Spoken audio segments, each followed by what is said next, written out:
America के राष्ट्रपति Donald Trump ने मिडिल ईस्ट में वाशिंगटन और तेहरान के बीच जारी संघर्ष और तनाव की समाप्ति को लेकर बड़ा बयान दिया। उन्होंने कहा, ईरान और अमेरिका के बीच शांति समझौते को लेकर एक समझौते पर काफी हद तक बातचीत पूरी हो चुकी है।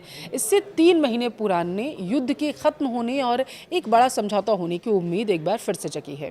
तो क्या स्ट्रेट ऑफ हॉर्मुज खुलेगा? क्या इस समझौते से भारत को कोई फायदा होगा? चलिए इसे डिकोड करते हैं। नमस्कार, आपके साथ मैं पल्लवी रविंद्र सिंह। अमेरिका और ईरान के बीच पश्चिमी एशिया में जारी युद्ध को खत्म करने के लिए समझौते की संभावना लगातार बढ़ती जा रही है। रिपोर्ट के अनुसार दोनों देश एक डील के करीब अब पहुंचने लगे हैं। ईरान ने कहा है कि अगर समझौता होता है तो रणनीतिक रूप से बेहद ही अहम स्ट्रेट ऑफ हॉर्मुज में जहाज़ों की आवाजाही अगले 30 दिनों में युद्ध से पहले जैसी सामान्य हो सकती है। दरअसल 28 फरवरी को अमेरिका और इजराइल की ओर से ईरान पर हमले के बाद तेहरान ने स्ट्रेट ऑफ हॉर्मुज को लगभग पूरी तरीके से बंद कर दिया था।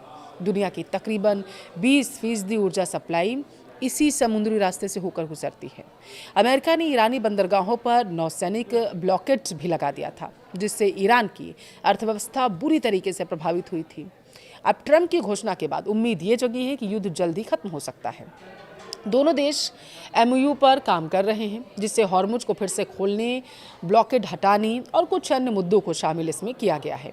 अब तक इस समझौते को लेकर किसी तरीके का कोई आधिकारिक बयान सामने नहीं आया। यहाँ मैं बता दूं कि 1-2 बार इसे टाला भी गया है, लेकिन अब जो बताया जा रहा है वो ये कि 5 जून को इसी मसौदे को फाइनल करने के लिए इस्लामाबाद में दोनों देश बैठने वाले हैं।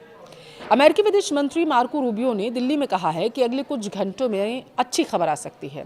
ईरान की तरफ से भी सकारात्मक संकेत मिल रहे हैं। हालांकि कुछ छोटे मोटे मुद्दों पर अभी भी मतभेद जरूर बना हुआ है, खासकर परमाणु कार्यक्रम को लेकर। ईरानी सूत्रों के मुताबिक अगर सुप्रीम नेशनल सिक्योरिटी काउंसिल इस MOU को मंजूरी देगी तो इसे अंतिम फैसले के रूप में supreme leader ayatollah Mustafa Khamenei के पास भेजा जाएगा। यह समझौता दोनों देशों के लिए फायदेमंद साबित हो सकता है।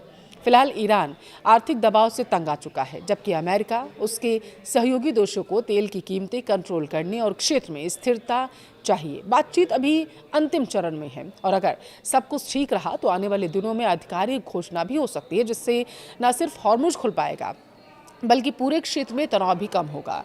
ईरान में युद्ध शुरू होने वाले 28 फरवरी से पहले हर दिन हॉर्मुज स्ट्रेट से लगभग 125 से 140 जहाज गुजरते थे। ईरान की रोक और अमेरिकी नेवी की ओर से ईरानी बंदरगाहों की नाकेबंदी इस रूट को तकरीबन बंद कर दिया था। इससे दुनिया के बड़े हिस्से, खासतौर से भारत और इसके पड़ोसी देशों को खाड़ी देशों से आने वाला तेल और गैस नहीं मिल सका और उनको ऊर्जा संकट का सामना करना पड़ा था। देखिए, भारत दौरे पर आए अमेरिकी विदेश मंत्री मार्को रूबियो ने रविवार को संकेत दिया था कि ईरान के साथ चल रही बातचीत में बड़ी सफलता मिल सकती है। उन्होंने दावा किया कि हॉर्मुज स्ट्रेट से अच्छी खबर आ सकती है, इसकी उम्मीद है। अमेरिकी राष्ट्रपति डोनाल्ड ट्रंप ने भी कहा है कि उनका देश ईरान के साथ समझौता करने के बहुत करीब है, जिससे युद्ध खत्म होगा।